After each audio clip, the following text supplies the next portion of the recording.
Are you looking into the Amtrak California Rail Pass? When I planned my trip, when I researched it, I couldn't find anybody who really used the pass and explained it. In this video, I plan to show you how I booked the pass and used the pass to get extreme value so that I could ride all the rails and trains I could in California using this California Rail Pass. Now, if you stay to the end, I'll show a bonus tip on what I did to make my trip more enjoyable. I rode the rails from San Diego to Dunsmuir and all the tracks in between. That's almost 2,000 miles of train travel by using the Amtrak California Rail Pass. The Amtrak California Rail Pass costs $159 at the time of this recording and gets you 7 days of Amtrak travel within a consecutive 21-day period. This can include train and Amtrak bus service also, but I was in it for the trains. Starting in 2025, once you buy the Amtrak California Rail Pass, that starts the 21-day clock. You cannot buy the pass online like the USA Rail Pass. You can pay for the pass with a phone representative, but you still have to go to a staff station for printed out tickets. That's right, tickets. You must show the conductor your ticket. Some took the tear-off portion, some let me keep them. For the Coast Starlight, they usually took the tear-off portion. To purchase and reserve my tickets, I went to a staffed station 21 days before the last day of my trip. I did this to make sure there was room on the trains that I wanted. I did not want to wait until the last minute and have no available seats in the train that I needed. My plan was to travel all the rails and trains offered on the California Rail Pass, and to do this I would need all 7 of my travel days and use them to the fullest. If one train was off, that would extend my trip and possibly put me over the 7-day allowance, and this would definitely end my trip. So I wanted to make sure to reserve spots on the trains as soon as I could so I could have available space. It took me weeks to figure out and plan how to make all the stops and to cover all the rails within just 7 days. On my first day of travel, I started in San Diego on the Pacific Surfliner, traveling north to Los Angeles.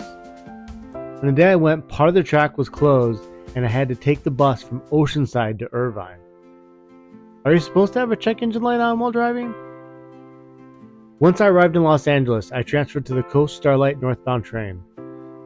This was the origination station for the Coast Starlight, which travels all the way to Seattle, but since I had the California Rail Pass, I needed to get off at the most north station in California, which is Dunsmuir. Now this train is the real deal. Curtains on windows, observation car, dining car. I got on the Coast Starlight at 9:30 in the morning and I did not get off until the next day at 4:30 in the morning in Dunsmuir. Word of caution, this counts as 2 days of travel out of the 7. While I was on the Coast Starlight, I was able to get a reservation for the dining car even though I was in coach. It was first come, first served for coach passengers and it was a treat. I got off the train at 4:30 in Dunsmuir. I hiked most of the day. I'll have a video posted below once I have that finished of what I did during my day in Dunsmuir. On my third day of travel, I got on the Coast Starlight train southbound at midnight 45 hours. That night or was it morning? My next train was the same third day of travel. It was a Capital Corridor to Auburn, just east of Sacramento. I needed that small leg for all the track that I could for the California Rail Pass. This was the leg I had to take to complete all the tracks available using the California Rail Pass. I spent that night in Auburn. This was my first night spending the night in a hotel and not on the train. The next day, which would be the 4th day of travel, I took the Capital Corridor from Auburn all the way to Oakland.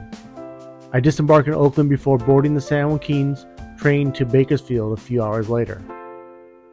The San Joaquin's has 2 different routes.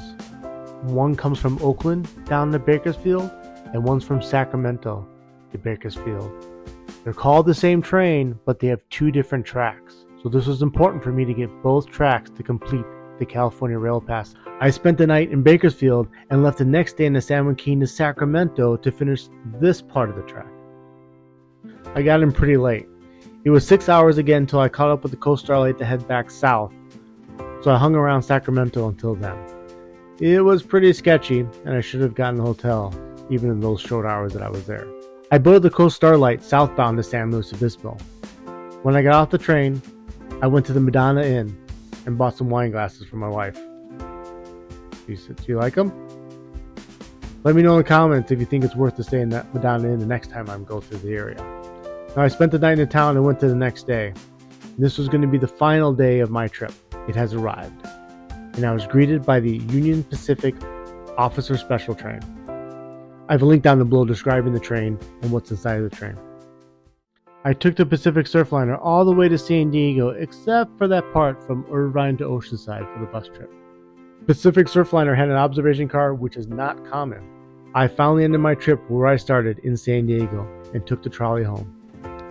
If there's one tip I can offer to make your trip more enjoyable is that you're not attached to your seat. I rode by myself and the seats are configured in pairs of 2. The one thing I can share is there are different people who are on the train.